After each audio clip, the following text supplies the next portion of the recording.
तर मंडळी, हा व्हिडिओ माझ्यासारख्या त्या लोकांसाठी आहे ज्यांची आर्थिक गणितं चुकतायत.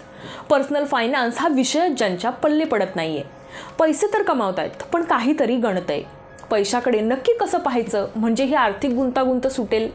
हे आणि असे अनेक प्रश्न सतावणाऱ्या प्रत्येकासाठी हा व्हिडिओ महत्त्वाचा आहे. तर नमस्कार मंडळी, मी प्रतीक्षा. आजवर मी अनेक लेख वाचले, अनेक यशस्वी लोकांना सुद्धा ऐकलं आणि पैशासंबंधीची सगळी top, best selling, must read अशी पुस्तकं सुद्धा वाचली. अर्थात त्यातल्या बहुतेक पुस्तकांच्या समरीज आपल्या चॅनलवर आहेतच. त्याच्या लिंक मी तुम्हाला खाली देईनच. पण त्या सगळ्या व्हिडिओचं सार म्हणजे हा एक व्हिडिओ. येस, पैशाचे 7 गोल्डन रूल्स किंवा पैशाची 7 मूलभूत तत्व, फंडामेंटल्स म्हणा, जी मला या वाचनातून सापडली, जी मला वाटतं आपल्यातल्या प्रत्येकाला माहीत असायलाच हवी, ज्यामुळे आपला आर्थिक प्रवास सुखाचा होईल. So let's begin. तर पैशाचा अतिशय महत्त्वाचा आणि सर्वात पहिला फंडामेंटल रूल म्हणजे पैसा हा असेटमधून बनतो, लायबिलिटीजमधून नाही. येस, म्हणजे काय ते सविस्तर सांगते. म्हणजे जी गोष्ट तुम्हाला पैसे मिळवून देते, ज्यामुळे तुमच्या खिशात पैसा येतो, ती गोष्ट म्हणजे तुमची असेट. आणि या उलट ज्या गोष्टीमुळे किंवा ज्या गोष्टीसाठी तुमच्या खिशातून पैसे जातात, ती गोष्ट म्हणजे तुमची लायबिलिटी. आता मला सांगा, तुमच्या दारात उभी असणारी गाडी असेट आहे की लायबिलिटी? आता काही जण म्हणतील, गाडी म्हणजे असेट आहे की राव, आमची संपत्ती आहे ती, आमच्या कष्टाच्या पैशानं आम्ही ती घेतली आहे, मागं पुढं आम्ही तिला विकूही शकतो. नो मंडळी, नो. गाडी ही असेट नाही तर लायबिलिटी आहे. कारण तुम्ही पैसे देऊन गाडी जशी शोरूमच्या बाहेर काढता तेव्हाच तिची 20 ते 25% किंमत घसरलेली असते. येस, आणि कालांतराने ती घटतच जाते. या उलट तिच्या मेंटेनन्सचा खर्च वेगळा. म्हणजे तिच्यामुळे तुमच्या खिशातून पैसा नुसता जातो, म्हणून ती असेट नसून लायबिलिटी आहे. आता हेच सोन्याच्या बाबतीतही पाहू. आता सोनं म्हणजे अर्थात असेट आहे, कारण त्याची किंमत नेहमी वाढत असते. पण यातही छोटासा फरक आहे बरं का. समजा तुमच्याकडे सोन्याचा दागिना आहे, ज्वेलरी आहे, तर ती विकते वेळी मेकिंग चार्जेस, केडियम प्लस दागिन्यातलं सोनं हे 24 कॅरेटचं अस्सल सोनं नसतं. त्यामुळे अशा वेळी सोन्याचे भाव वाढत असले तरी तुम्हाला त्या सोन्यातून अपेक्षित अमाऊंट मिळेलच असं नाही. मग अशा वेळी ते दागिने, ती ज्वेलरी सुद्धा तुमची लायबिलिटी बनू शकते. मग असं असेल तर कोणत्या सोन्यात नक्की गुंतवणूक करायची असा प्रश्न पडला असेल ना. तर ते म्हणजे आयदर प्युअर सोनं खरेदी करा, म्हणजे सोन्याचे शिक्के, सोन्याचं बिस्किटं किंवा सबसे बेस्ट डिजिटल गोल्ड. तेव्हाच सोनं तुमच्यासाठी असेट बनू शकतं आणि तुम्हाला त्यातून पैसे मिळू शकतात. आता शेवटचं उदाहरण घेते. समजा तुम्ही घराव्यतिरिक्त रोड साईड एक छोटासा गाळा घेतलात आणि त्याला भाड्यावर दिलत, तर ती असेट झाली की लायबिलिटी?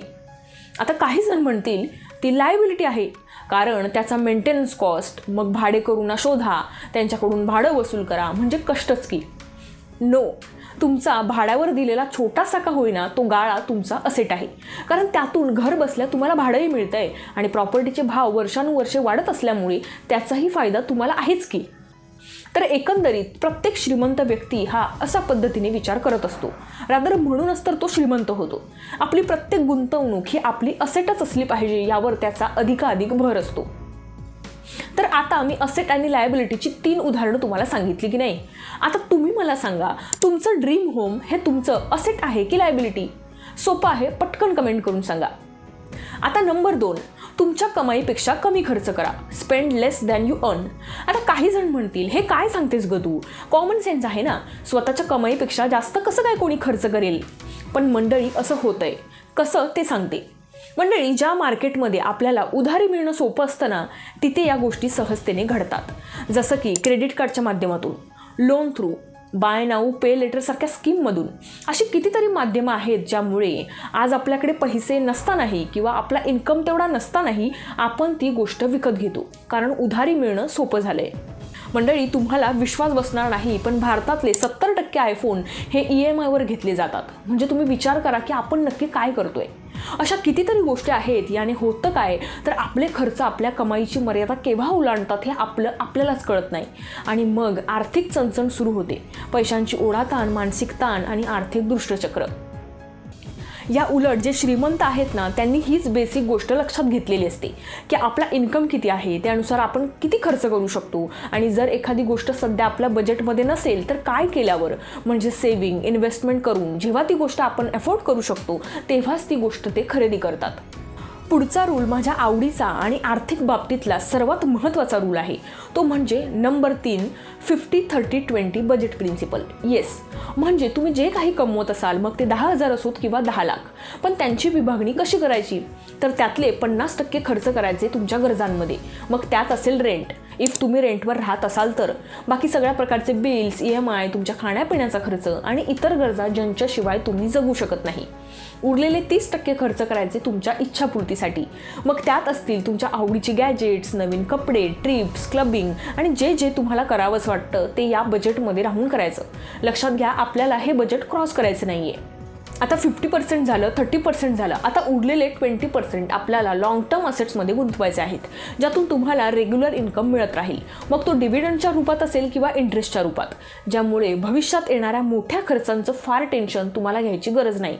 जसं की घरासाठी लोन असेल, शिक्षण असेल, लग्न असेल किंवा फॉरेन ट्रिप, कारण त्यासाठीची गुंतवणूक तुम्ही आधीच करून ठेवली आहेत. तर हा होता 50-30-20 प्रिन्सिपल. कसं असतं ना, पैसे तर आपण सगळेच कमावतो, पण त्याची विभागणी कशी करायची हे माझ्यासारख्या काहींना कळत नाही. मग अशा वेळी सगळंच गणतं. अशा वेळी हा रूल वरदान ठरू शकतो. आता नंबर 4, तुमच्या मिळकतीची साधनं वाढवा. Create multiple source of income. मंडळी, महागाई दिवसेंदिवस किती वाढते हे मी तुम्हाला वेगळं सांगायची गरज नाही, पण त्या मनाने आपले पगार वाढतात का हो? तर ऑफकोर्स नाही. मग आपल्याकडे या परिस्थितीत काय पर्याय उरतात? तर एकतर स्वतःचा पगार वाढवा, जे की आपल्या हातात नाही आहे, कारण आपण नोकरी करतोय. त्यामुळे आपला पगार वाढणं न वाढणं, किती वाढवला जाणं हे सर्वस्वी आपल्या क्षेत्रावर, आपल्या हुद्द्यावर आणि आपल्या स्किलवर डिपेंड आहे. आणि 2, अशा परिस्थितीत आपले अदर इन्कम सोर्स वाढवणे, म्हणजे पुन्हा असेटकडे जातोय असं समजा, कारण आपले आजचे असेट्स हेच आपले मल्टिपल सोर्स ऑफ इन्कम असणार आहेत, बरोबर ना? आजचा छोटासा गाळा उद्या तुम्हाला रेंट मिळवून देईल. आजचे स्टॉक्स उद्या तुम्हाला इंटरेस्ट, डिव्हिडंड मिळवून देतील. ॲक्च्युली जॉब करत करत हल्ली साईड हसल करून तुम्ही काहीही करू शकता. It can be your YouTube channel, freelancing service, cloud kitchen, online teaching असेल, तुमच्या कलेच्या किंवा अनुभवाच्या जोरावर तुम्ही ब्लॉग सुरू करू शकता, कोर्स बनवू शकता, पुस्तक लिहू शकता. अशा कितीतरी गोष्टी करता येतील, ज्यामुळे तुमच्या मल्टिपल सोर्स ऑफ इन्कमसाठी अपॉर्च्युनिटीज वाढतील. आणि हे सगळं लीगल आहे, त्यामुळे वाट कसली पाहताय? बनवा यादी त्या सगळ्या गोष्टींची, ज्याच्यातून तुम्हाला इन फ्युचर इन्कम जनरेट करता येईल.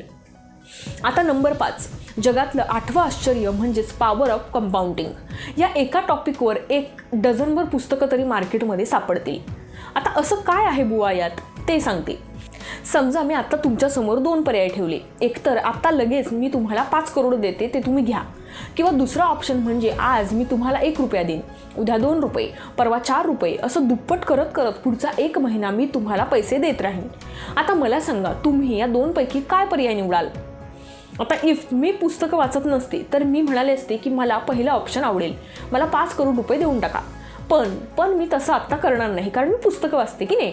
तर आता मी असं सांगेन की मला 1 रुपया द्या, उद्या 2 रुपये द्या, परवा 4 रुपये द्या, असं करत करत पैसे द्या 1 महिना. आता काही जण म्हणतील, तू मॅड आहेस का? No my dear, no. कारण तुम्ही आज 5 करोड घ्याल, पण तेच महिन्याच्या शेवटी मी 55 करोड मिळवलेले असतील. व्हॉट? येस. कसं ते सांगते. याचं उत्तर आहे कंपाऊंडिंग. म्हणजे जर तुम्ही आत्तापासून छोट्यात छोटी इन्व्हेस्टमेंट केलीत ना, आणि वर्षाला जरी तुम्हाला एव्हरेज 15% रिटर्न जरी मिळाले ना, तरी तुम्ही कंपाऊंडिंगने ती रक्कम खूप वाढवू शकता, बनवू शकता. त्यामुळे तुम्ही इन्व्हेस्टमेंट करत असाल तर चांगलंच आहे, पण तुम्ही कमावत असाल पण अजूनही इन्व्हेस्टमेंट करत नसाल तर तुम्ही ती लवकरात लवकर चालू करा, कारण हीच योग्य वेळ आहे. याला जोडून पुढचा रूल आहे तो सांगते, म्हणजे तुम्हाला आणखीन क्लिअर होईल. तर नंबर 6, तुमची इन्व्हेस्टमेंट ही लाँग टर्म म्हणजे दीर्घ कालावधीची असायला हवी. कसं आहे ना, कंपाऊंडिंग ऐकायला फार सोपं आहे, पण ते कसं लागू पडतं हे तुम्हाला एका किस्स्यातून सांगते. एकदा एका मुलाखतीत बिल गेट्सनी वॉरन बफेटना विचारलं, वॉरनजी, तुमचा इन्व्हेस्टमेंट फंडा एकदम सोपा आहे, म्हणजे चांगल्या किमतीत एखाद्या कंपनीचे शेअर विकत घ्यायचे आणि त्या कंपनीची मॅनेजमेंट चांगली असेल, मार्केट शेअर चांगला असेल, इंडस्ट्री चांगली असेल, तुम्हाला त्यात फ्युचर दिसत असेल तर तो शेअर जितका शक्य होईल तितका लाँग टर्मसाठी होल्ड करायचा. तर वॉरनजी, खरंच एवढा सोपा प्रिन्सिपल पाळून तुमच्या इतकं श्रीमंत होता येत असतं तर इतर अनेक लोक श्रीमंत का नाहीत? आणि यावर त्यांनी जे उत्तर दिलं ना ते कमाल होतं. यावर वॉरन बफेट म्हणाले, कारण कोणाला सावकाश श्रीमंत व्हायचं नाहीये, हळूहळू श्रीमंत होण्यात कसली आली आहे मजा, नाही का? रातोरात श्रीमंत होता आलं पाहिजे. आणि हाच आपला माइंडसेट आपल्याला मागे खेचतो आणि श्रीमंतांना आणखी श्रीमंत बनवतो, कारण त्यांना लॉंग टर्म इन्व्हेस्ट राहण्याचा फायदा माहीत आहे, कारण तिथे कंपाऊंडिंग काम करतं आणि हाच सगळ्यात सेफेस्ट वे आहे श्रीमंत होण्याचा. त्यामुळे इन्व्हेस्टमेंट करायची तर लॉंग टर्म बॉस. हा प्रिन्सिपल तुम्हाला पैशाबाबतच्या प्रत्येक पुस्तकात सापडेल. प्रत्येक होप यावरून तुम्हाला त्याचं इम्पॉर्टन्स समजेल. आता सगळ्यात लास्ट बट नॉट लिस्ट अशी पैशासंबंधीची सर्वात महत्त्वाची आणखीन एक गोष्ट, नंबर 7. आपला पैशाकडे पाहण्याचा दृष्टिकोन किंवा आपलं पैशाबाबतचं वर्तन हे लहानपणापासून सेट होत असतं. येस, लहानपणी पैशाबाबत तुमचे अनुभव काय होते, घरातलं वातावरण कसं होतं, पैसा कसा हाताळला गेला होता आणि बऱ्याच गोष्टी ज्या पैशामुळे किंवा पैशासाठी घडल्या असतील. यातून होतं काय ना की 2 प्रकारचे दृष्टिकोन बनतात. एक, आयदर आपण पैशाच्या मागे धावत सुटतो आणि दुर्दैवाने पैशालाच आपलं ध्येय बनवतो. आणि 2, आपण पैशाचा इतका तिरस्कार करायला लागतो की आपण पैशा पलीकडे जायला लागतो आणि आपण असा प्रयत्न करायला लागतो की पैसा आपल्यावर कधीच हावी व्हायला नको किंवा पैशाचे आपण कधीही गुलाम होणार नाही असं आपण ठरवतो. आता या 2 दृष्टिकोनांपैकी कोणता दृष्टिकोन कसं निवडतं याचं पक्क गणित मला माहीत नाही, पण मला विचाराल तर मी म्हणेन पैशाला ध्येय बनवू नका किंवा पैशाचे गुलामही होऊ नका. आय नो पैशाशिवाय आजकाल पान हलत नाही, पण पैशाने सगळंच विकत घेता येतं असंही नाही.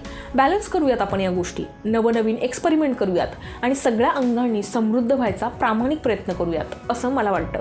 तर हे होते ते 7 लेसन, प्रिन्सिपल किंवा मनी रूल्स जे मी शिकले पैशाबाबतच्या टॉप 12 पुस्तकांमधून.